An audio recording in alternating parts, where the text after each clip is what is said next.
రాష్ట్ర ప్రభుత్వం నిరుద్యోగ ఉద్యోగులకు వివిధ డిపార్ట్మెంట్లలో టెక్నికల్ కోర్సులపై నైపుణ్యం అందించి వారు నేర్చుకున్న కోర్సులపై ఉద్యోగ అవకాశాలు కల్పించే దిశగా మందమర్రిలో నూతనంగా 45 కోట్లతో వివిధ టెక్నికల్ ఎక్విప్మెంట్లతో అధునాతన సాంకేతిక కేంద్రం నిర్మించింది. దీనికి ఈ రోజు మంచిర్యాల ఆర్డీఓ శ్రీనివాస్ ముఖ్య అతిథిగా హాజరై మండల తహసీల్దార్ సతీష్లతో కలిసి జ్యోతి ప్రజ్వలన చేసి ప్రారంభించారు. ఈ కార్యక్రమంలో వారు మాట్లాడుతూ నిరుద్యోగ యువతకు అధునాతన స్కిల్స్ పైన ట్రైనింగ్ ఇచ్చి వారికి ఉద్యోగ అవకాశాలు కల్పించాలనే ఉద్దేశంతో రాష్ట్ర ప్రభుత్వం ఈ అడ్వాన్స్డ్ టెక్నాలజీ సెంటర్ నిర్మించిందని, ఈ రోజు రాష్ట్ర ముఖ్యమంత్రి రేవంత్ రెడ్డి చేతుల మీదుగా తెలంగాణ రాష్ట్ర వ్యాప్తంగా 65 ఏటీసీ సెంటర్లు వర్చువల్ గా ప్రారంభం అవుతున్నాయని, దీనిలో భాగంగా మంచిర్యాల జిల్లాకు 4 సెంటర్లు మంజూరు అయ్యాయని, నిరుద్యోగ యువకులు ఈ సెంటర్లో వృత్తి నైపుణ్య కోర్సులను అభ్యసించి ఉద్యోగాలు సాధించాలని ఆయన అన్నారు.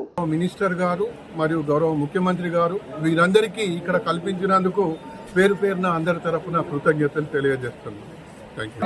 ప్రభుత్వ ఐటీ మందమరిలో ఏటీసీ సంవత్సరం అడ్మిషన్లు అవ్వడం జరిగింది.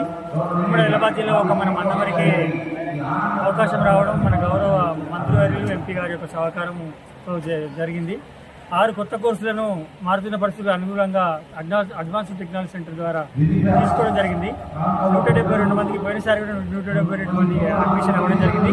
ఈసారి కూడా 172 మంది అడ్మిషన్ అవ్వడం జరిగింది. ఈ బంగ్లా ఏటీసీ సెంటర్ను 4,700 కోట్లతో నిర్మించడం జరిగింది. ఇక్కడ 45 కోట్లతోటి లోపడున్న ఇన్ఫ్రాస్ట్రక్చర్ అంతా కూడా అడ్వాన్స్డ్ టెక్నాలజీకి అనుకూలంగా ఫిక్స్ చేసి ఆపరేట్ చేసి పిల్లలకు మేము ట్రైనింగ్ ఇవ్వడం జరుగుతుంది. పాస్ అయిన ప్రతి ఒక్కరికి కూడా ప్లేస్మెంట్ సహకారము ప్రభుత్వం తెలంగాణ ప్రభుత్వం కలగజేస్తుందని ఈ సందర్భంగా కోరుతున్నాం. ఈ అంతా జరగడానికి కారణమైన మా మంత్రివర్యులు వివేక్ వెంకటస్వామి గారికి, ఎంపీ గారు వంశీ గారికి మేము కృతజ్ఞతలు ఈ సందర్భంగా తెలియజేయడం జరుగుతుంది.